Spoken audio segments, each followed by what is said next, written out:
श्री शिवाय नमस्तुभ्यम दोस्तों। 28 मई 2022 को शिव चतुर्दशी व्रत है, मतलब मासिक शिवरात्रि है। महीने में जो एक शिवरात्रि पड़ती है वह शिवरात्रि है। दोस्तों, इस शिवरात्रि को आप एक ऐसा उपाय कर सकते हैं भगवान शिव को प्रसन्न करने के लिए, जिससे कि आपके ही रोग होंगे के अंदर रोग नहीं भी हैं और आप चाहते हैं कि आपको आगे कभी रोग ना घेरे, तो उसके लिए भी आप यह उपाय कर सकते हैं। और जिसको बड़ी से बड़ी कोई बीमारी अभी घेर के रखे हुए है, जिसको लगता है कि भाई उसके शरीर के अंदर बहुत सारी दिक्कतें हैं, तो उसको भी ये उपाय ज़रूर करना चाहिए, पर सिर्फ शिवरात्रि के दिन, मासिक शिवरात्रि के दिन। अभी की जो मासिक शिवरात्रि पड़ रही है वो 28 मई 2022 को पड़ रही है। तो करना क्या है, उपाय को आप ध्यान से सुनिए।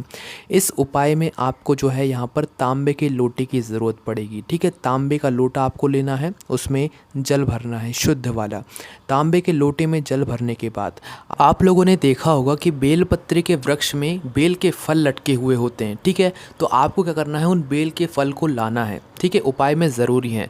आपको करना क्या है, उन बेल के फल को लाकर बेल के फल का कुछ भाग उस लोटे के अंदर डाल देना है जिसमें आपने शुद्ध जल भरा हुआ है। ठीक है, और लोटा तांबे का ही होना चाहिए, उसमें शुद्ध जल भर लीजिए।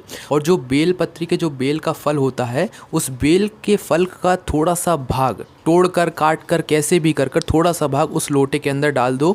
और शिव जी के मंदिर शिवरात्रि के दिन, मासिक शिवरात्रि के दिन सुबह 8 बजे से लेकर 11 बजे के बीच में आपको इस जल को शिव जी की शिवलिंग के ऊपर समर्पित करना है। ठीक है, समर्पित करने के बाद भगवान से हाथ जोड़ के अपने शरीर की अच्छी, मतलब स्वास्थ्य के लिए कामना कर लेना है कि भगवान हमारे शरीर में कभी कोई रोग ना आए। और अगर आपके शरीर में रोग है तो आप भगवान से उस रोग के लिए बोलिए कि भगवान हमारा ये रोग है, हमें बहुत ही जल्दी इससे आप आराम दिलाइए, हमें कभी भी कोई रोग ना घेरे। आपकी कितनी ही बड़ी से बड़ी बीमारी होगी, कोई भी बड़े से बड़ा रोग होगा, आपका वह रोग ज़रूर ठीक हो जाएगा इस उपाय को करने के बाद। दोस्तों, अब आप लोग ये भी कहोगे कि भाई हमारे पास तो बेल का फल है ही नहीं, हमें मिल ही नहीं सकता। तो उस जगह पर पत्री की पत्ती लेना है। बेलपत्री की पत्ती लेने के बाद उस बेलपत्री की पत्ती को उस तांबे के लोटे में बस डुबोकर बाहर निकाल लेना है। जिस तांबे के लोटे में आपने शुद्ध जल भरा हुआ है, उसी तांबे के लोटे के अंदर से जल में से भिगोकर बाहर निकाल लेना है। और उस जल को सुबह सुबह शिवरात्रि के दिन, मासिक शिवरात्रि के दिन 8 से लेकर 11 बजे के बीच में, सुबह सुबह